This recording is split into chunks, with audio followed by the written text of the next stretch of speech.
రాధే రాధే. ఓం నమ శివాయ. ఇప్పుడు మనము రిషికేశ్ ధామ్లో ఉన్నాము. ఈ రిషికేశ్ ధామ్లో ముఖ్యంగా గంగా ప్రవాహము, బద్రీనాథ్ నుంచి వచ్చే గంగా, అదేవిధంగా కేదార్నాథ్ నుంచి వచ్చేటువంటిది, రెండు గంగలు కలిసి ఒకటిగా ప్రవహిస్తూ ఉంటుంది ఈ గంగా నది పైన రెండు బ్రిడ్జిలు కట్టారు. ఈ బ్రిడ్జి ఇదేమో లక్ష్మణ్ జూలా అని దీని అంటారు. మీకు అదిగో దూరముగా కనిపిస్తూ ఉంటుంది ఇంకొక బ్రిడ్జి, దానిని రామజూలా అని అంటారు. రామచంద్ర ప్రభు లక్ష్మణ సమేతంగా రావణాసుర సంహారం జరిగినప్పుడు లక్ష్మణుడు మేఘనాథుని చంపడం జరుగుతుంది. రామచంద్ర ప్రభు రావణాసురుని సంహారం చేయడం జరుగుతుంది.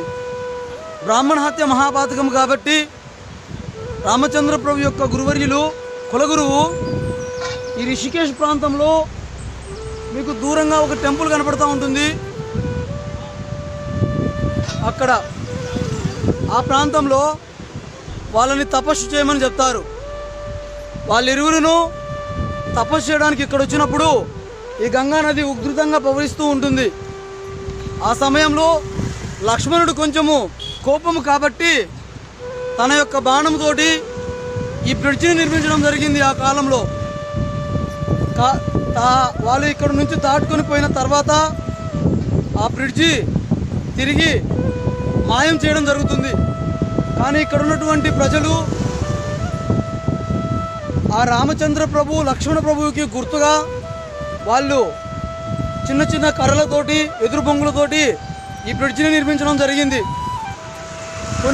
కొన్ని సంవత్సరాల తర్వాత ఈ గంగా నది ఉధృతంగా ప్రవహిస్తూ ఉండి ఆ బ్రిడ్జి కొట్టకపోవడం జరిగింది. కానీ మహత్తరమైనటువంటి ఆ సన్నివేశం ప్రతి ఒక్కరికి గుర్తుండే విధంగా ఉత్తరాఖండ్, యూపీ అంగ్రేజ్ వాళ్ళు, ఇది యాక్చువల్లీ అంగ్రేజ్ వాళ్ళు అంటే మన ఇంగ్లాండ్ వాళ్ళు కలిసి నిర్మించినటువంటి బ్రిడ్జి, వారికి గుర్తుగా దీని పేరు కూడాను ఇది రామచంద్ర ప్రభు. అక్కడ మీకు కనపడుతున్నటువంటి ఇంకొక బ్రిడ్జి ఉంది, అది రామచంద్ర ప్రభుకు గుర్తుగా దానిని రామజోలా అని చెప్పేసి, దీనిని లక్ష్మణ జోలా అని చెప్పేసి ఈ బ్రిడ్జిని నిర్మించడం జరిగింది. దాని గుర్తుగా అంగ్రేజీ వాళ్ళు ఈ బ్రిడ్జిని లక్ష్మణ జూలగా నిర్మించడం జరిగింది. అద్భుతమైనటువంటి టెంపుల్స్, పుణ్యధామైనటువంటి ఈ ధామము. ఇక్కడి నుంచి చార్ధామ్ యాత్ర ప్రారంభమవుతుంది.